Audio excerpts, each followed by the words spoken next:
I think we're on. It's Sunday. It's 9 p.m. European time, and one of us is not on European time.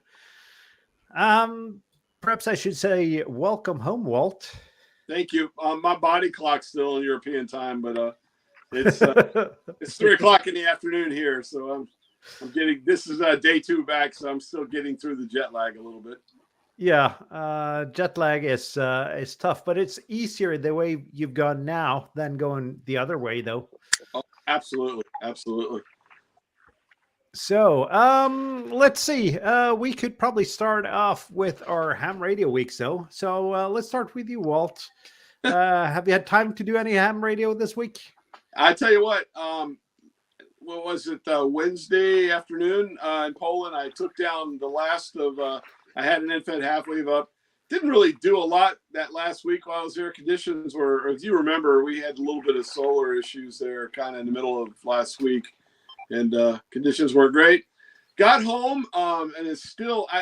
Before I left, I unplugged and disconnected everything here because I was worried while I was over in Europe we'd have an electrical storm or something. You know what I mean? So I kind of did a safety thing on the shack here. So I still haven't hooked everything back up. I've got my G90 hooked to my battery, to my 20 amp hour LifePro 4 battery that was charged, screwed in the antenna, and yesterday morning got up and South Pacific, everything was just jamming. Got up again this morning. I worked Perth, a VK6 in Perth this morning here with the G90, 20 watts. Got a 5.5 from them. I was pretty excited about that. And yeah, we'll talk about that. The difference in latitude in the summertime and propagation. What I've noticed is being way farther south now, man. It was like Christmas morning for me. I was like a kid in a candy store.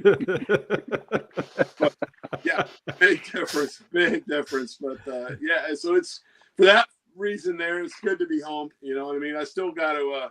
I've got, this is my 100 watt amp. I haven't even hooked it back up yet. I just, like I said, plugged into the G90 and went to work. But I've got a lot to get back together here in the shack where I got to pull it all back together and get it going. But that's pretty cool. It's am I doing 13 colonies? Not yet. I will get into that. I did Canada Day yesterday. Quite a bit. I worked almost every province in Canada yesterday for the Canada Day contest. But I've got a little bit of brain fog going on. I'm tired. You know, I just kind of come back here and play a little bit and then back out. So that's it. So that's my ham radio week. Yeah, and I went out to do some POTA yesterday, tried 15 meters, and the Canada Day station, I had people running contests on top of me all the time, and I thought people were getting back to me, but it was all American stations talking, and Canadian stations talking to each other. I thought I was in DX heaven, but I wasn't. I'm surprised with a bunch of Americans and Canadians. All you got to do is say CQ POTA and lights up over here. So. I tried to say CQ POTA.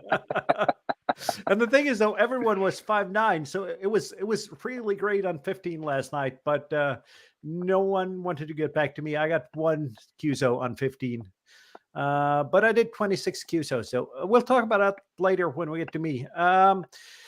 Tobias, I promised I wasn't going to ask about your ham radio week, but welcome back to the show. And there's a reason why you're not showing your face. I don't know if you want to talk a little bit about that. Yeah, sure. I don't want to turn this into an 80-meter net talking about my ailments, but the short summary is, yeah, I had a bicycle accident and broke my shoulder. So I had surgery on Friday, was 2 days in the hospital. They discharged me today, and now have 9 or 10 screws in my shoulder and a nice titanium plate. And yeah, that's my ham radio week basically. But you'll have some time for ham radio the next coming weeks, won't you? Probably, yeah. There's physiotherapy coming up, so maybe that's finally the time to refresh my CW knowledge or something like that. Yeah. But it's good to have you back on the show, though, Tobias. You were missed last week, so it's great to have you back. And hopefully your recovery continues in the same fashion that it has been this far. So that's good. Kjetil, Yeah. I want to say something. You have a picture of where you're at with a tent in the background, but you're really inside the tent, aren't you? Yes, I'm in that tent. This is hard. But it didn't work with like the backlight here, and I don't have a lighting setup in my tent. I should have if I was a professional streamer, but I'm not. But I'm camping up at about 1,000 meters elevation. There's a Sota summit behind me there. I'm not going to that one, but I'm going to one straight across the road that way, which is a very nice and it's a 4-pointer, I think it is. Yeah, both of them are 4-pointers. Basically in the middle of Norway, in like the most beautiful parts of like what's like it's troll country where there are lots of huge trolls walking around, if you believe the fairy tales. Yeah, Mostly there are. Yeah, and not to offend anyone from northern Norway, you're in the middle of southern Norway. Yeah, but that depends on the projection of the map. That's But like yeah, to me, I used to call Poland Northern Europe, and he realized, no, you're in Central Europe. I'm in Northern Europe. I remember that. Although we were a couple, Yeah. No, I'm not. I'm not in the middle of Norway physically, but I'm not that far off either, compared to where I live. But yeah, I'm camping here, going for Sota tomorrow. 1 or 2 POTA activations. I've activated everything before, but this is a target-rich environment.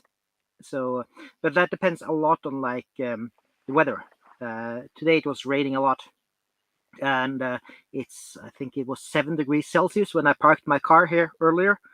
So it's not summertime exactly, but it's summertime for this part. And there is snow on the hills around here. Yeah, and you did some parks on the air earlier this week, didn't you? I heard. Yes, I saw something about someone talking about his antenna for his radio. Yes, I did, and I had some nice park to parks, and actually some 2-meter QSOs with others as well. So that was really nice. Fun to meet you guys again. I think I still need to meet Walt and Tobias, but yeah, that was fun. That's also my only radio activity this week, except for an eyeball QSO today. And just so that's been said, us Norwegian guys here, we went out for a POTA together on Tuesday. So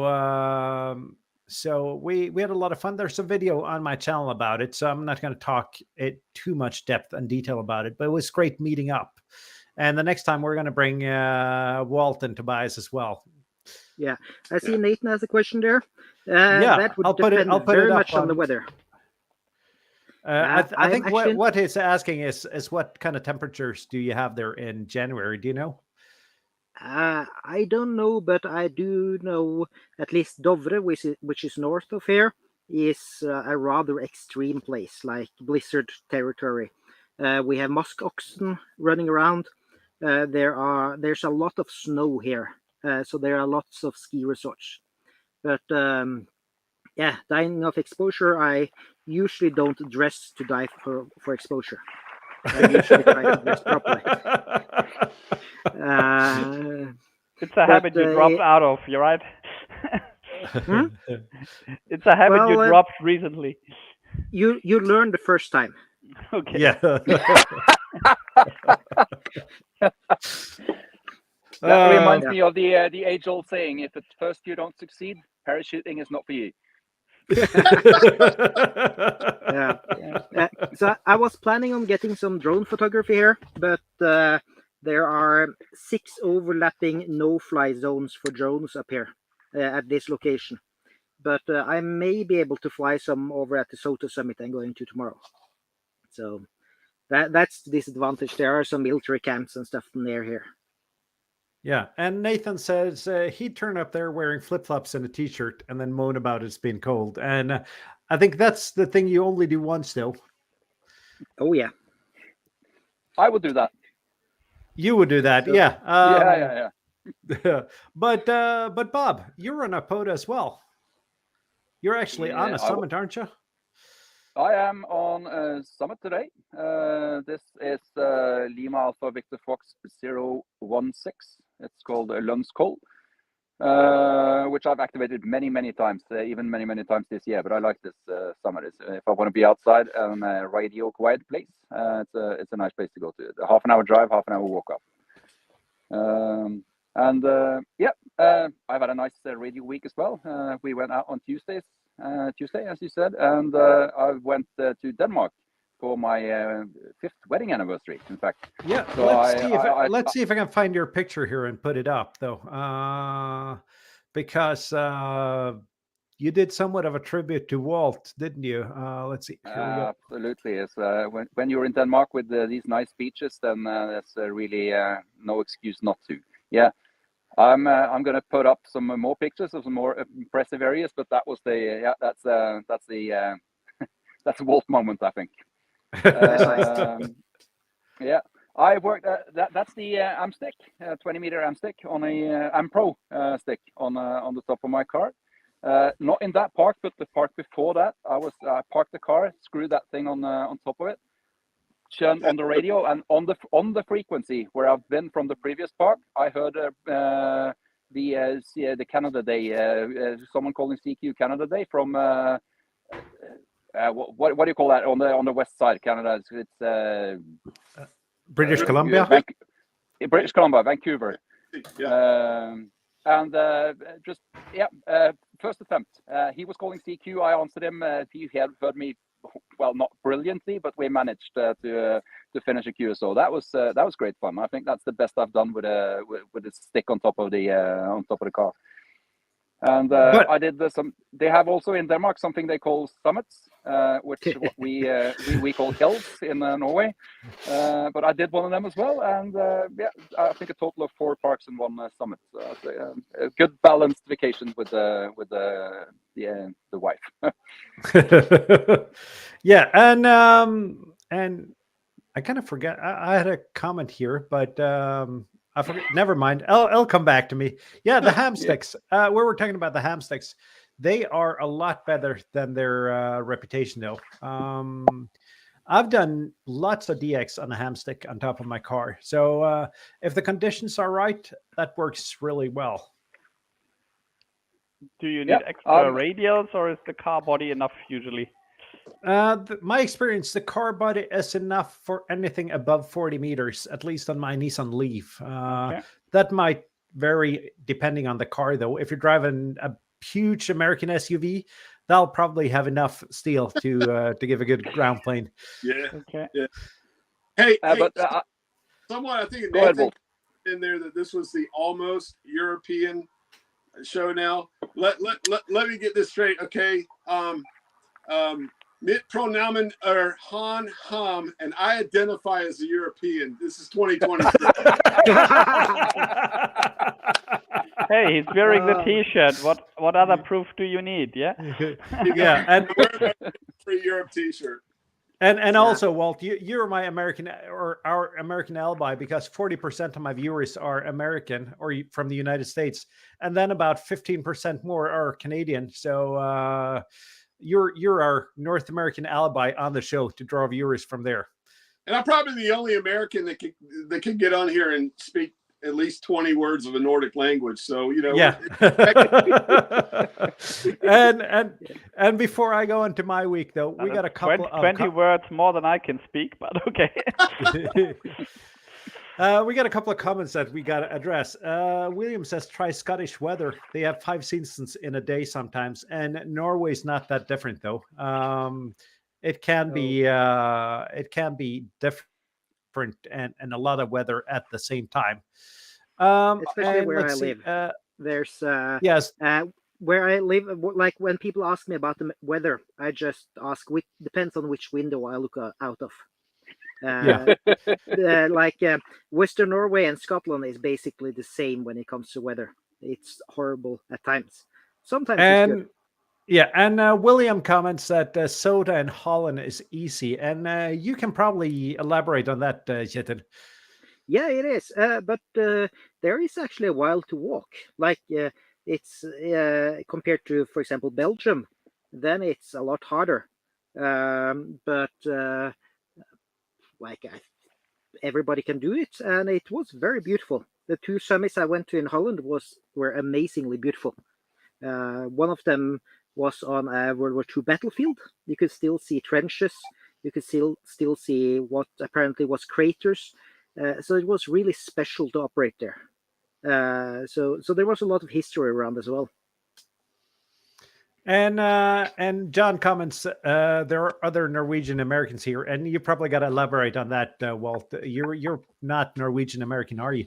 No, not at all. I'm actually English American all the way. That's all. That was a joke, and if I offended anyone, I'm sorry.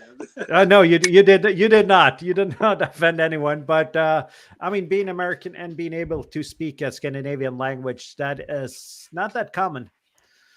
Yeah. So I have a have to say as question. well that I'm just going to inject this and then back to you, Tobias, because the Vikings, they settled pretty well in England. So if you have English genes, you may easily have Viking genes as well from way back when. I did the DNA thing, and my DNA says I'm about 36% Scandinavian. So and there you go. 100% from England. You know what I mean? From the Midlands. The Yeah, DNA. go ahead. I interrupted you, Tobias. Go ahead. I was just wondering who has a Kenwood handset near them. The satisfying beeps must be a Kenwood handset. There we have it, Guilty. right? I knew it was a Kenwood handset. So That is doing TEHRS, so it's confirming reception of beacons. Yeah. Let's say here, John says that we give you plus points for being a wannabe Norwegian. And John's been a follower of my channel for a while, and he's got an amazing knowledge about Norway and basically about Norway, and that's scary sometimes. Yeah. I'm one of the next destinations for me this week is Geiranger, which is one of the UNESCO or UN World Heritage sites and areas, and that's a POTA area, or parts of it at least. So I'll be doing some really pretty POTA this week. Oh, that's got to be a great video, and you got to pronounce it right though. It's Geiranger. I'm not from that part of the country.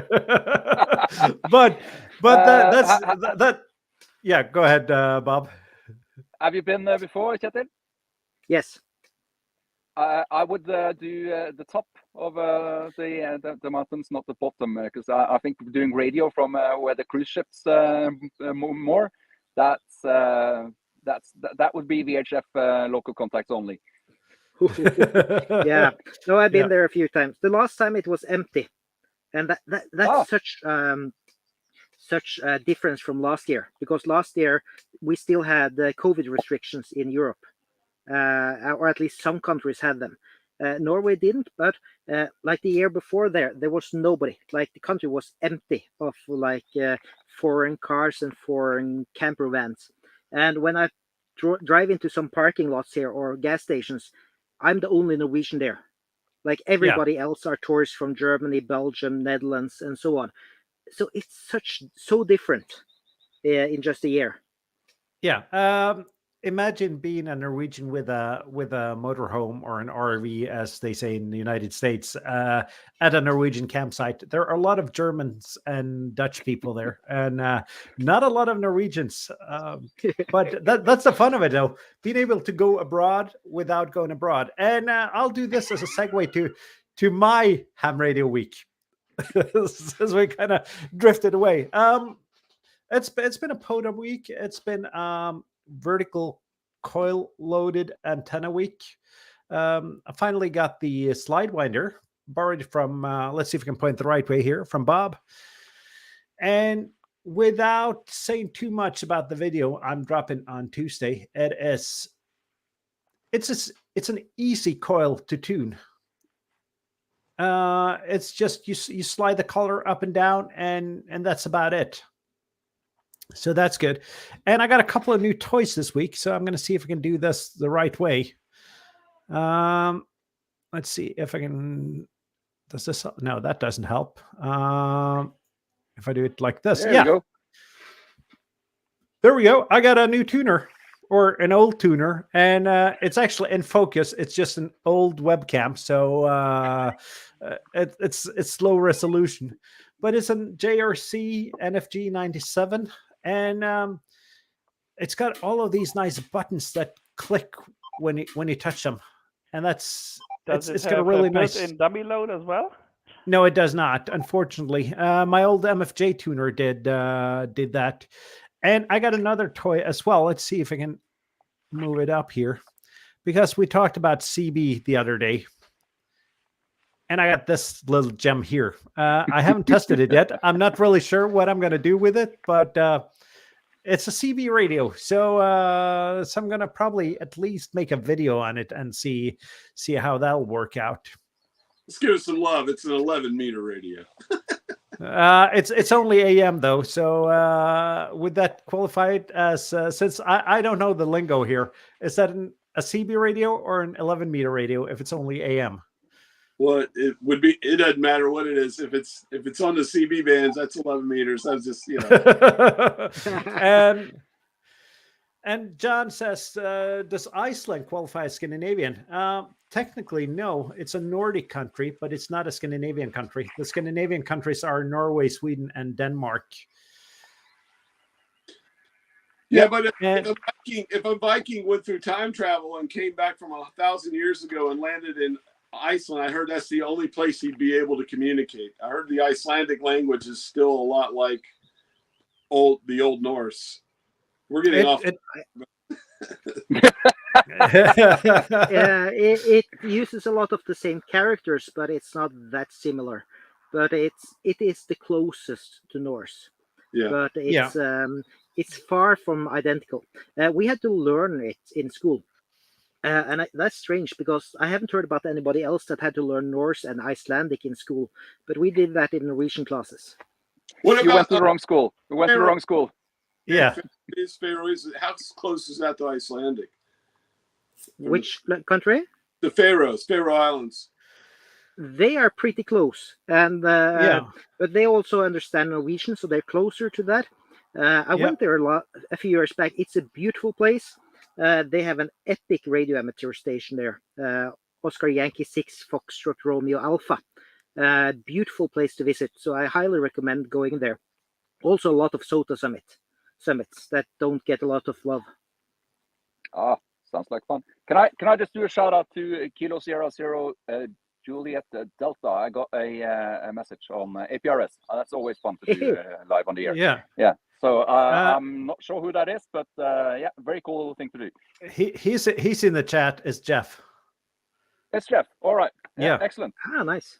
And he says that JRC makes good equipment. I didn't think that JRC existed anymore, but I might be wrong about that. And let's see here. I'm gonna try to get us back on topic here and still stay on the Iceland Nordic countries discussion.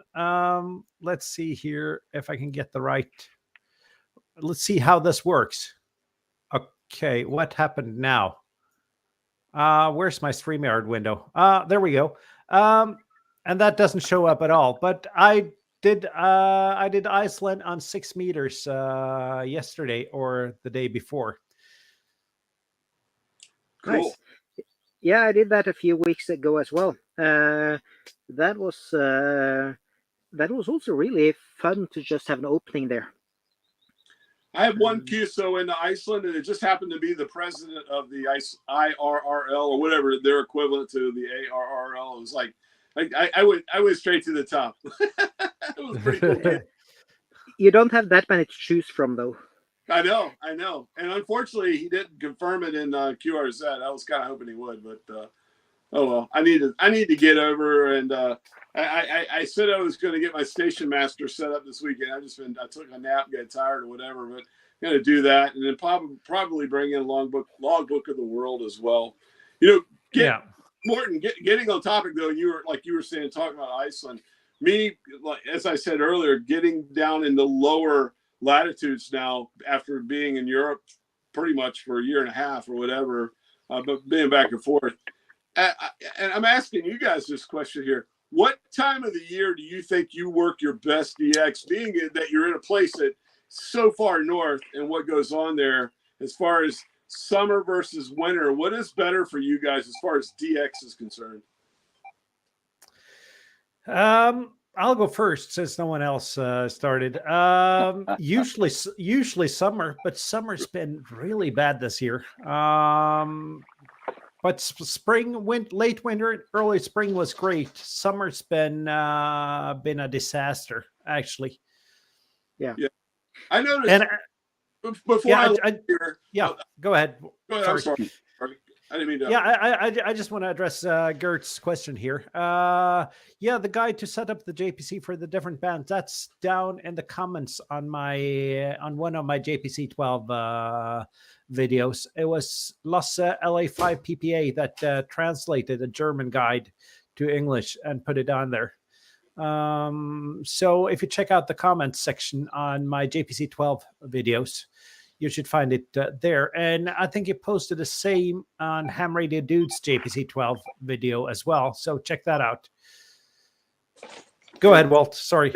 Eventually there'll be another one from Coastal Waves and Wires. Everyone else, I bought that thing, and then Dude and everybody else is doing them. And I hate to do the same video as everyone else at the same time. So maybe by the end of the summer, I'll get out and play with mine. But yeah, getting back to what I was saying about the difference I noticed the summertime for me from, years past working in the States. And then last summer and this summer, I worked in Poland.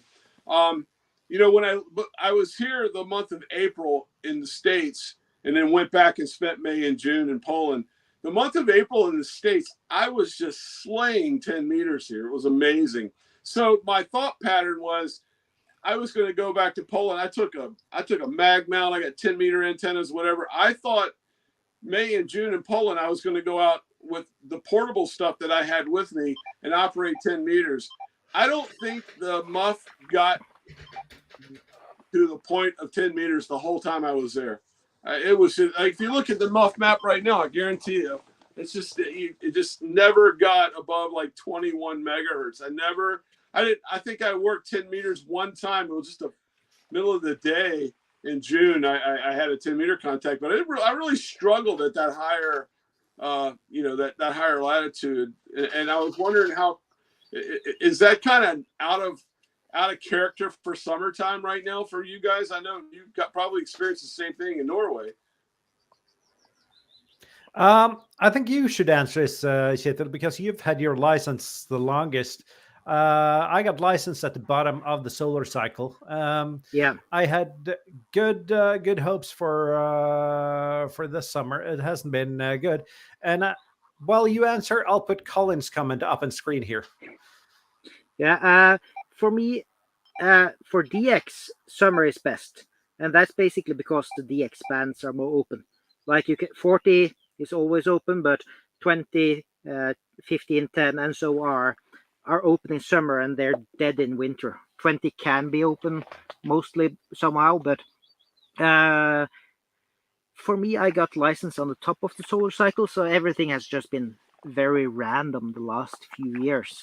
It's just been going down and bad.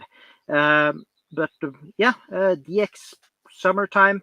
Also, I mostly operate portable, so summertime is when I can be on for the longest because the weather is nicer. Right. Which is kind of for me right now. It's 34 Celsius outside.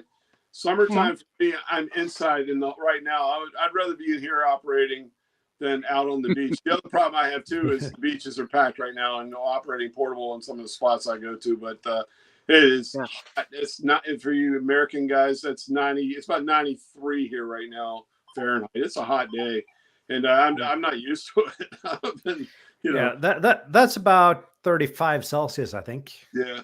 I think 90 is 32. So, or is that 36? I'm not sure actually. Yeah. But I'm a bit of usually the humidity that kills you, though, is it? Yeah. I'm into a bit of a temperature shock here. I came from been at the cabin for 1.5 weeks, and we've had 25, 26, 30 degrees Celsius and high humidity. and now suddenly I'm up here in the mountains with 7 degrees Celsius. That's a big shock in less than a day. Yeah, Yeah. Morton, you talked about 6 meters. That is the one cool thing that over the last couple of years that I've noticed is like late June into early July for 6 meters. That's why while I was in Poland, I built that 6 meter vertical dipole and had a fun time with that. 6 meters this time of year is awesome. Whereas, 3 months from now, 6 meters will be flatline all the time, just horrible. So that is a wonderful thing. The Magic Band in the summer, it really sporadic is, things like that. It comes alive. It's pretty cool. Yeah, It is. 6 meter FM is just epic. When you get QSO on that, and the quality is amazing. Yeah, it was a shame when I was there. Though there was a 6 meter contest, and I took advantage of it. It's a shame more people don't use it and really. Like right now, I can get 6 meters here, and it's just dead. I mean, it's like, and I know the band's open, and just got to get there and call CQ. A lot of people just don't use it. Yeah, I only have one sideband QSO on 6 meters. I find the band pretty much dead except for Digimodes, and that's a shame actually. So I'm hoping for some more activity, and I'm also hoping to sometime soon get my first 4 meter contact, since I finally have a 4 meter antenna now. But that's not a busy band, let's put it that way. I've seen 2 stations calling CQ, but haven't been able to get through to them. Right. Yeah. But a fun thing there is, another fun thing in summer is the tropo on 2 meters. And my funniest part, I actually didn't get QSO, but I was on the southernmost point in Norway, and I had it on the local repeater frequency. And what opened was a repeater in southern England.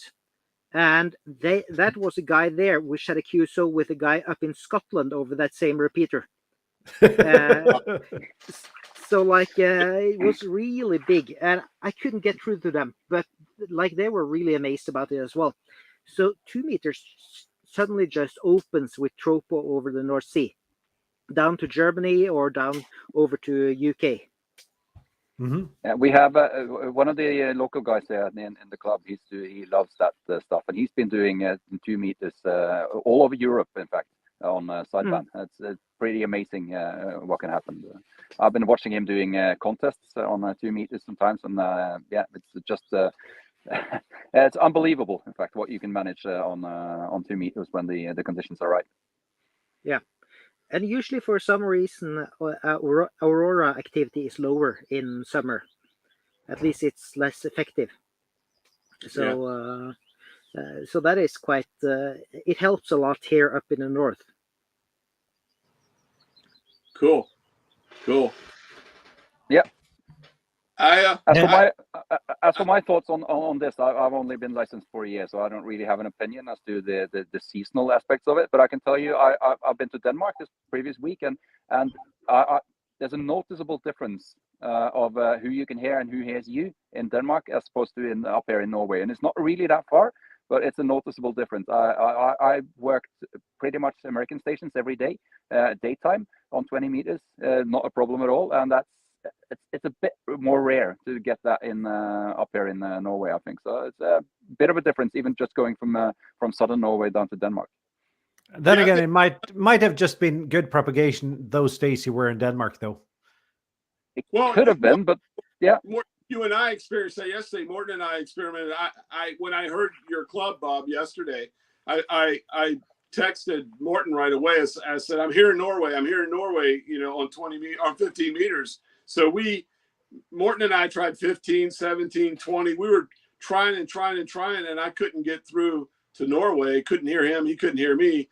Yet during that same time, I could hear German stations and Dutch stations. And I was making, I had a 5.9, and it sounded like we were next door to each other, QSO, right about that same time that me and Morton was doing, and I had that QSO into Germany. So it was just kind of strange. Maybe that's distance and just the skip and what was going on, but it was tough. We tried, but I'll tell you, when you listen to the club, that was Hans. He was running a 3-element Yagi for 15 meters and 1 kilowatt. So if he didn't hear you, that probably explains it. And I had a vertical and 20 watts, so Yeah, but Yeah, you can hear me.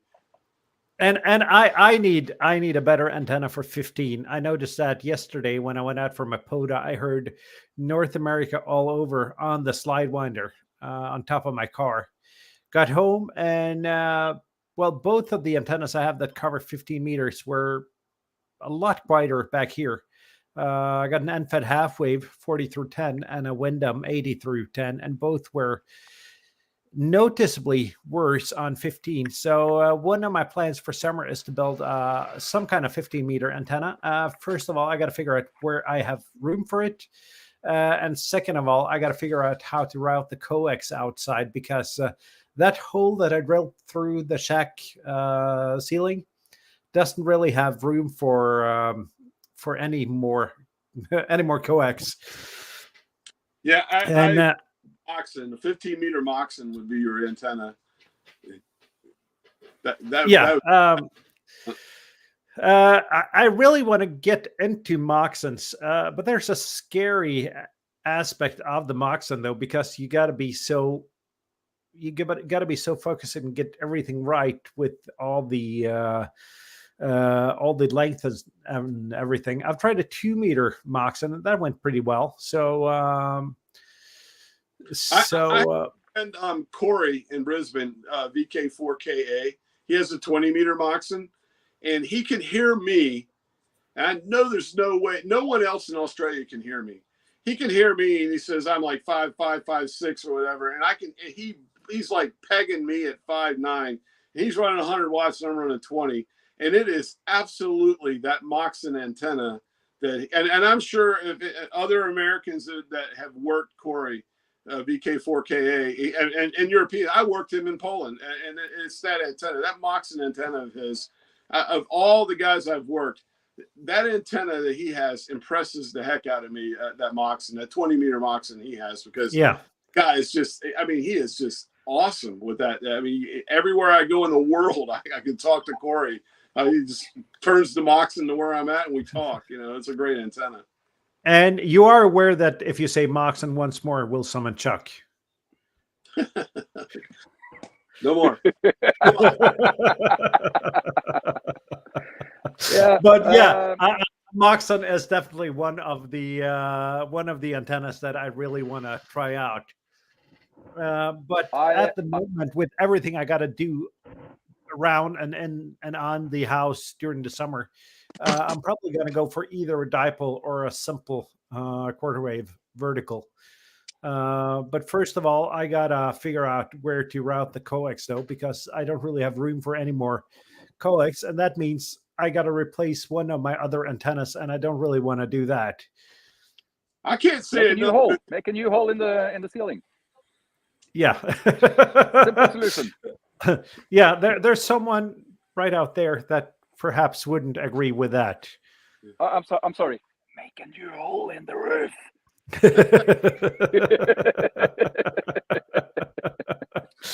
And Nathan says he was enjoying that drinking game. So yeah, I'll say Moxon once more just for you there, Nathan. So you have to drink every time somebody says Rybakov or Moxon or ground plane or something like that. Yeah. It's gonna be fun. Elevated radials. That's gonna be my word. Morton, you were talking about the Moxon. You were discussing the Sidewinder DX. I can't say enough good things about the Sidewinder DX. As a matter of fact, that video I did months ago, my top 10 portable antennas. If anybody watch it, my number one was the Sidewinder DX coil for portable. I love that thing. I just while I was gone, I ordered this from M1 ECC Antennas. It's his new whip. Where you can screw it in together. It's in pieces. It's not the military whip. It's an aluminum whip here. It's pretty cool, and I'm looking forward to getting out there with that, because one thing with the Sidewinder I noticed is that 10 meters, you don't need the coil. But when you got it all set up and you want to work 10 meters, you have to take the coil off and all that. With this, you just take one section of the antenna, take it off, and then use the coil a little bit, and you got 10 meters. I know that's probably going against, you're basically making the antenna not as good as you would if you didn't use the coil, but you know what I'm saying. It's kind of cool. I'm looking forward to using it. I know what you're saying there. So, you can just fold the military whip back, though, can't you? I haven't tried that. I haven't measured that on the VNA yet. Pops back up. I tried that on 10 meters, and I had absolutely no success. I got down to 2.5 to 1 SWR. That's it. I was not very pleased with using that thing for 10 meters. That's why I told you it's no good for 10 meters. I did not try to remove the coil, but anything I did with that military whip, it did not tune nicely. Yeah, and I just remembered another thing about my ham radio week, though, because while I was looking at the slide winder, I noticed my nano VNA not being like it should be. So I did the scary thing of updating the firmware on the nano VNA. And I can say that a lot of things has happened to the nano VNA platform since 2019. And it's a much better tool right now. But every time I got to flash some firmware, and I don't have any backup equipment, that kind of scares me. But the nano VNA is working well. I need that. I need to get with all my antennas. I have Zygo radio, so I use that for SWR sweep. I need a nano VNA. I need to get one or some type of analyzation tool instead of hacking and whacking and doing it the hard way myself. But I still have one of the earlier original nano VNA models. Was it H2, I think? And in the meantime, we have nano VNA H4 Ultra, whatever. Maybe I should upgrade. But check if there are firmware updates for your nano VNA there. I think I even compiled the software myself at some point. But you can clone the software from GitHub and just compile it under Linux. But it was a bit tricky to get the old version still running. It was still buried in some defines, but not enabled by default. But I could get it working again. It worked. It was pretty easy with me, but not as easy as it should be. I see we have a couple of comments here. Iowa Hank says you really have to work at it to break the nano VNA, and I'm sure you do. But I'm also sure that if someone's got to do it, it's got to be me. So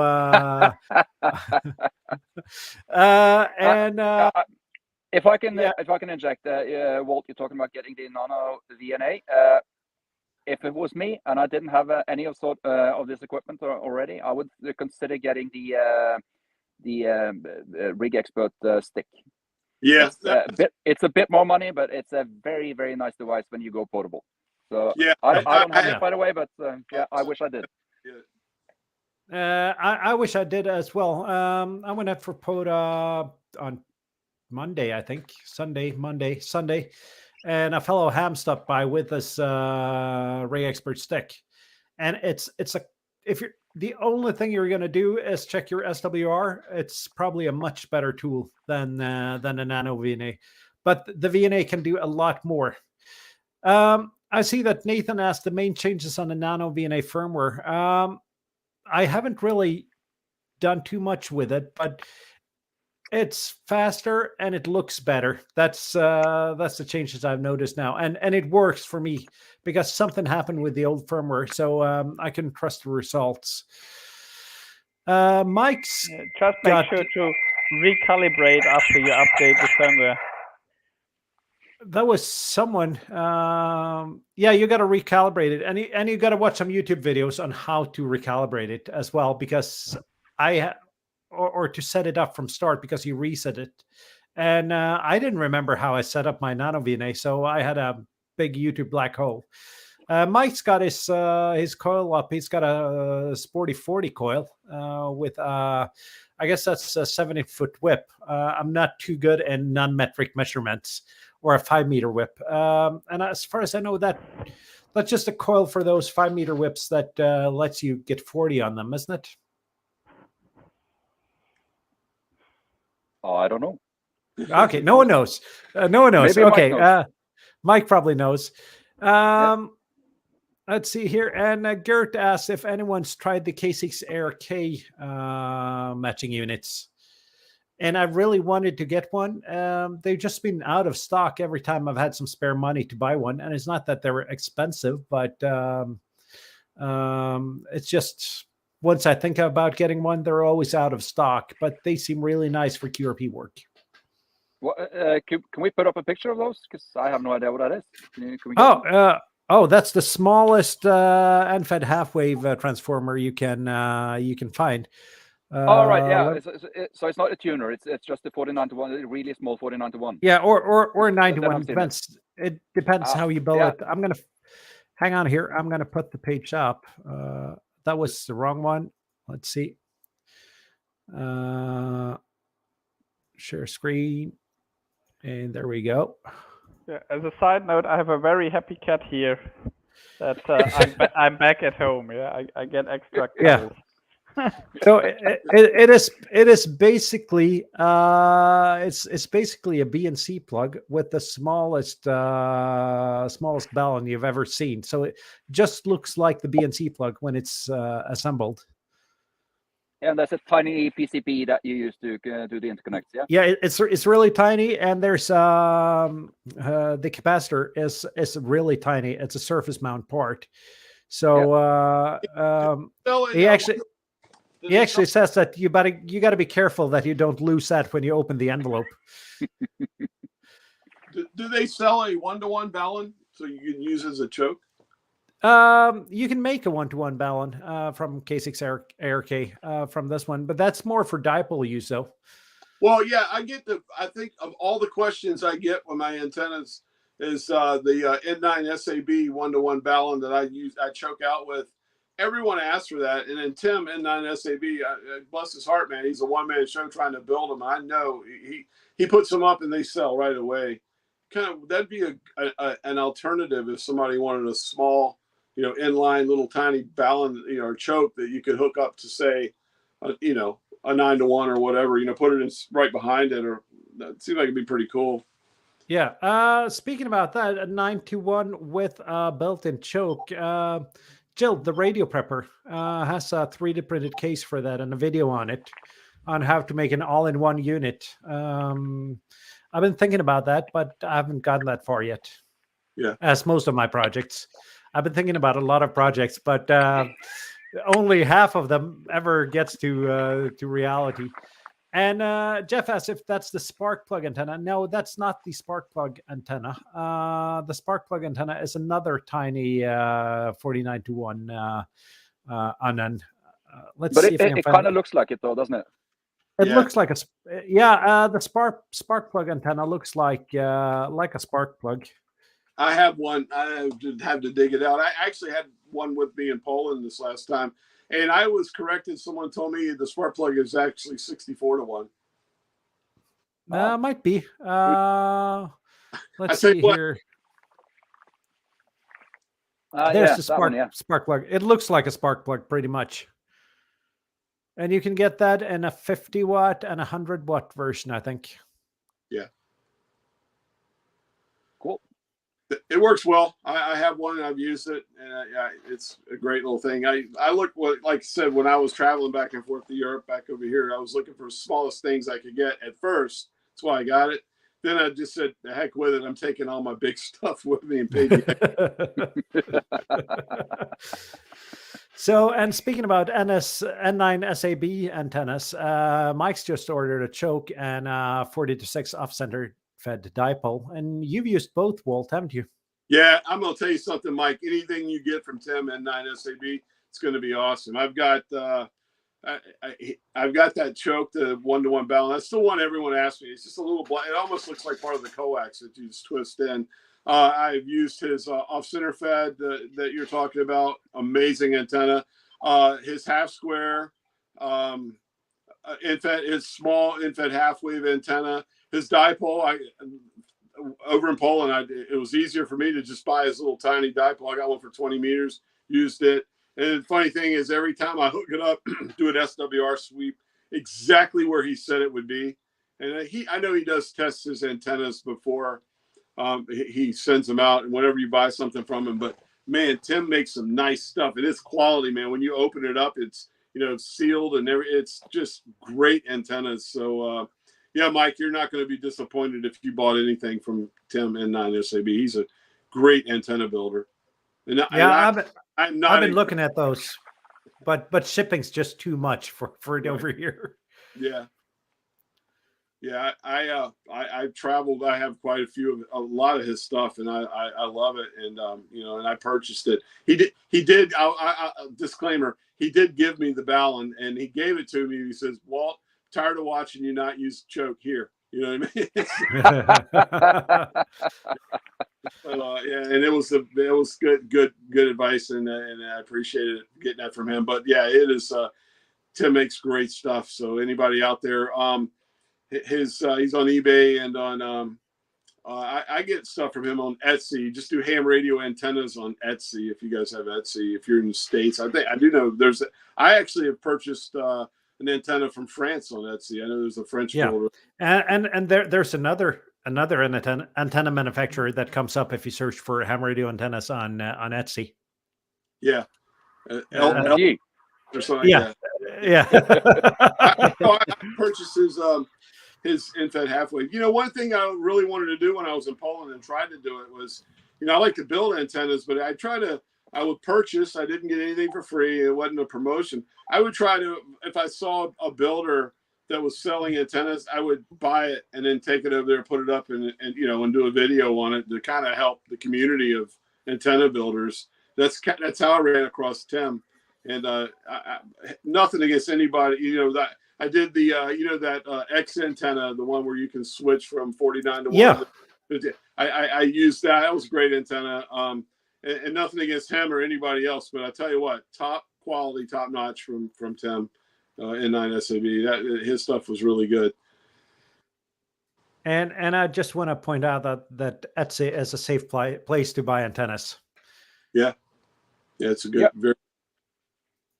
So it's actually a shame I don't use my own antennas that much because I want to try something else all the time. I should probably use them more, actually. Cool. So we're getting close to the hour mark. Just one moment. Mike says always be choking, and at least if you're doing digital, you should. That's a whole nother topic and show in itself. I agree, but I tell you what, for a quick down and dirty, sometimes you can get away with not using a choke. I mean, I've noted it just depends on how much coax you got, what's going on, what the antenna is, or what have you. Mm-hmm. I mean, it's funny. Someone when I made that 6-meter vertical dipole, and somebody commented on my video, that's not a vertical dipole because the coax is the other side, and I like. Did you not watch the video? I said that there's a choke at the feed point. You know what I mean? It is. It's like, but you get.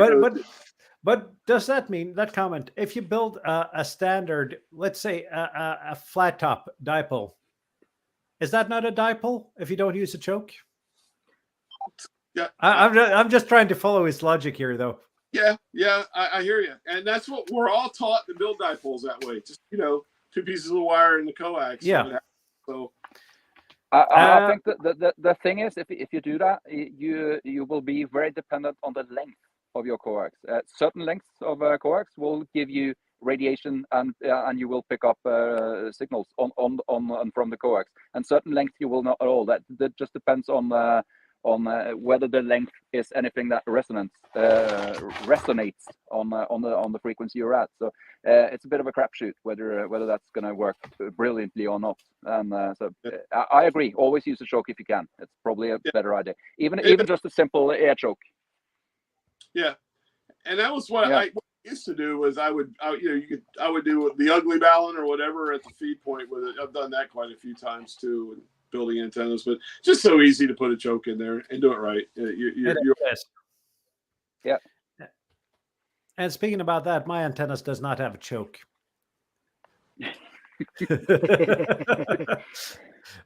Chokes are heavy. Chokes are heavy. About ham radio shops, I've ordered a few parts from what it's called hfkits.nl, which is in the Netherlands, and you basically can get antenna kits there, and they're reasonably priced and very well put together, all stainless steel screws, and you can get all kinds of different antennas like delta loops, etc. So yeah, that's another source, more for the European hams. Yeah, but they ship outside Europe as well, don't they? I think so. Let's see. I'm going to put the page up here. See if I can get the right here. We should really try to collect all these links and put them in the show notes, Morten. Both all the sites that Walt talked about on this site and everything. That would be most I think helpful. I built the common. I agree. I built the common mode choke from this kit. I mean,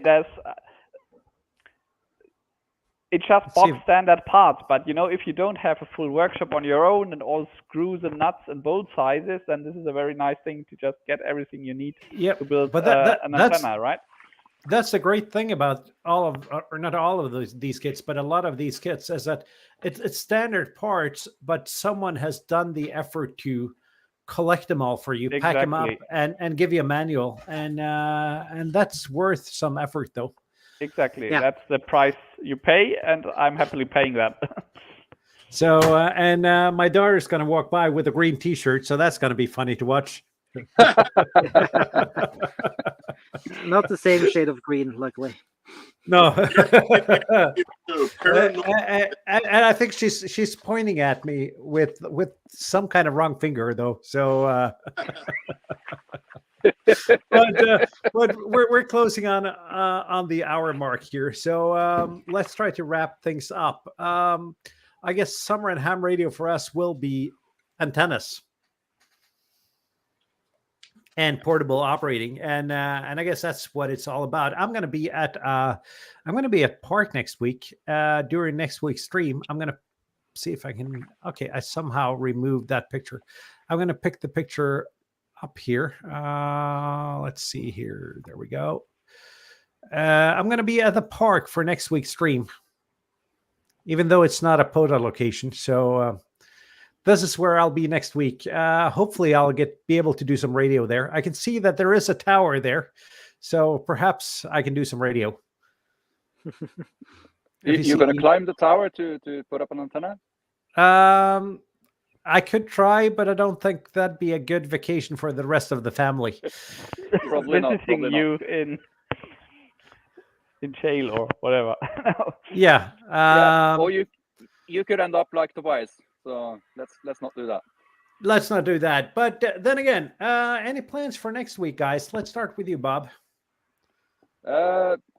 I'm probably going to do a lot of portable things just on a whim whenever the weather is nice. But next Saturday, there is the GW SOTA thing, which is basically a huge QSO party with Welsh people going onto mountaintops and calling CQ or CQ SOTA. So I'll find my way onto a summit on Saturday and see if I can log a whole bunch of Welshmen. That's my big plan for next just week. a piece of advice, though. That Saturday is also the HF World Championship, so I'd stay on 17 and 12 for that. Probably it's gonna be packed full of contesters and huge stations. I'll bring several antennas. Good advice. Thank you. So Tobias, will you be up for any ham radio adventures next week?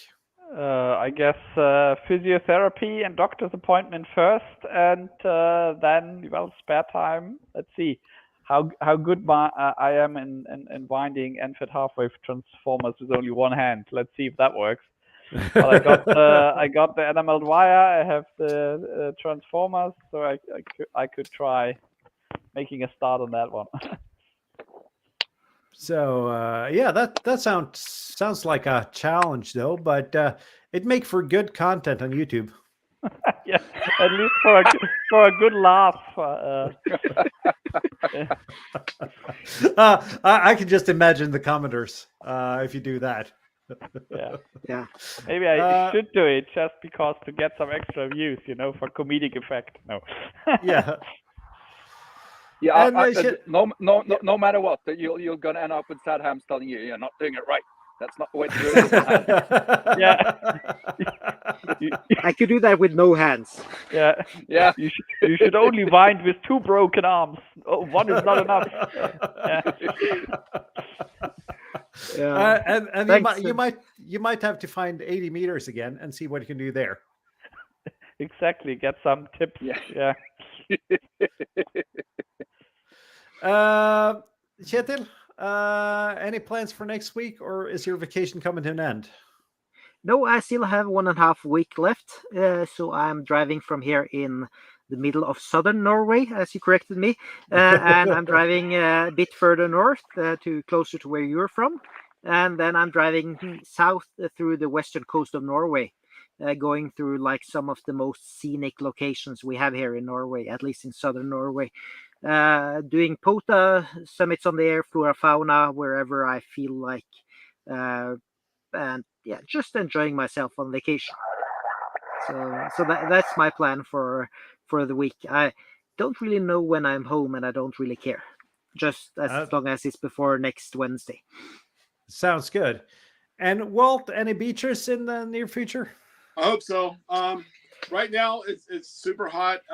This is a holiday weekend here in the States. Independence Day is Tuesday, so I'm off until Wednesday. I go back to work Wednesday. I'm gonna put the home shack back together and get everything kind of squared away here, and I'll operate as much as I can from here and just have fun as I'm off work. Maybe this upcoming weekend, maybe like Saturday, I might get out on the beach. I'll see what the weather's like, and or right across the street here, go out in the harbor and put something up. I do, like I said, I wanted to try the new M1 ECC antenna with the coil. I'll probably do that. And just play it by ear, see how it goes. I don't really have anything planned. I am working on a video I'm trying to finish up. I've kind of I went through all the questions I've gotten over the last year or so on portable antennas. So I'm gonna put together a video just kind of answering questions as far as the unknown/baffling transformers that I used and why and how, where I've used them, the poles I use, the wire I use, the connects, just kind of a general overall building portable wire antennas. I'm gonna put that video together here the next couple of days, finish it up and do that. But I'm still kind of going through jet lag and getting reacclimated to a new time zone and all that. So I just, whatever happens. I'm just gonna, definitely every day I'll have a radio on some way, shape, or form, and do that. I got a new Ocean VHF UHF HT. I got a new antenna to build my Comet antenna for satellites and play around with that maybe, but got a lot going on, so we'll see. And nothing really dead in the plans other than just I'll wake up and see how I feel that day and what I do. Yeah, it sounds good though. That sounds a little bit like summer actually. Yeah. I still have vacation.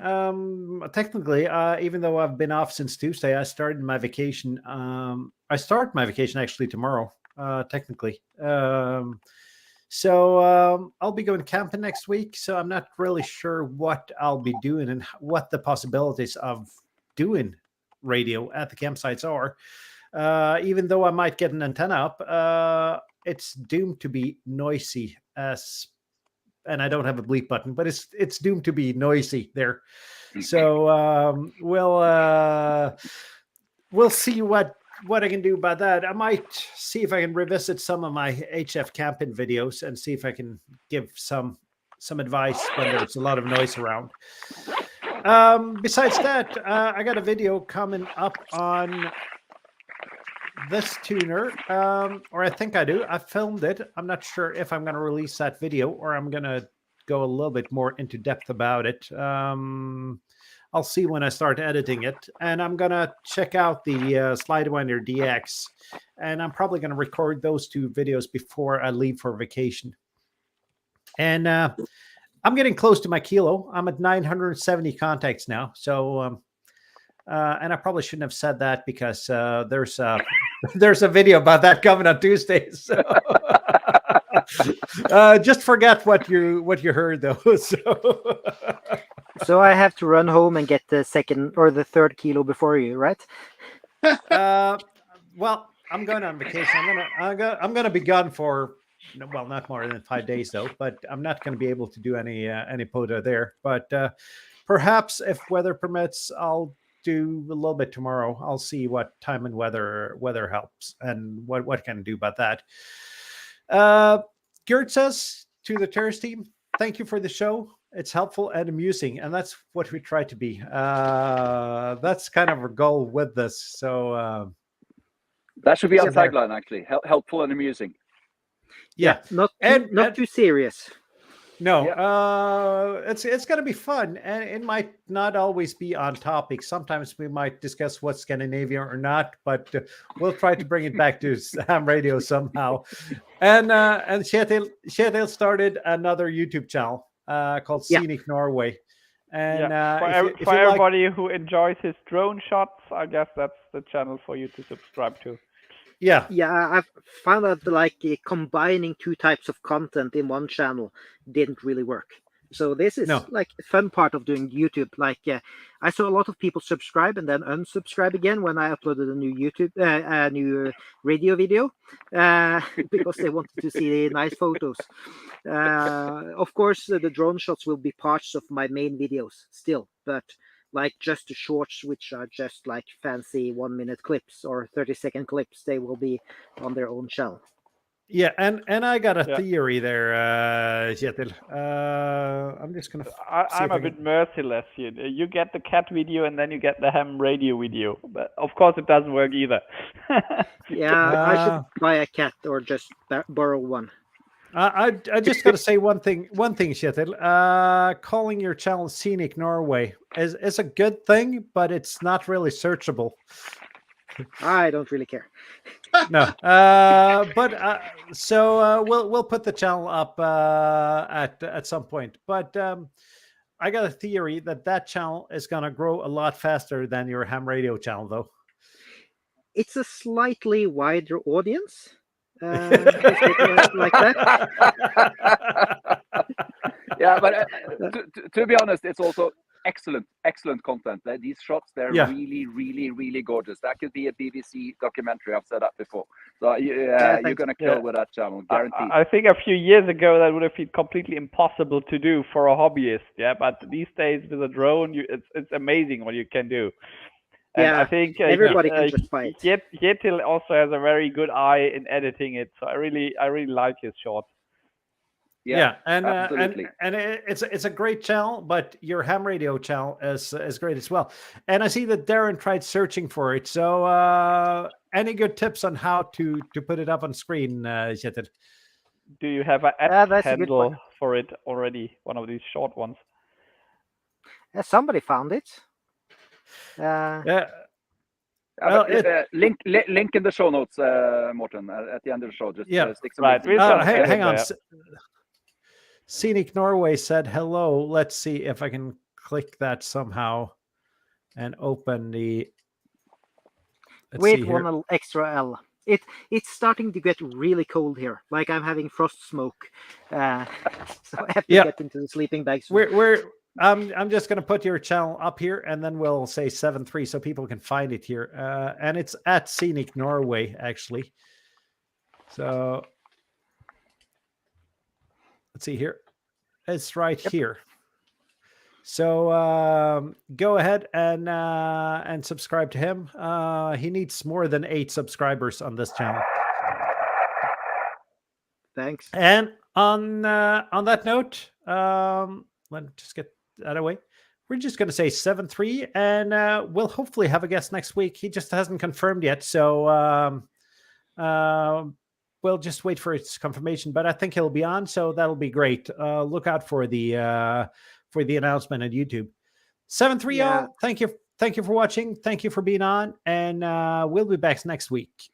7-3. 7-3. 7.3.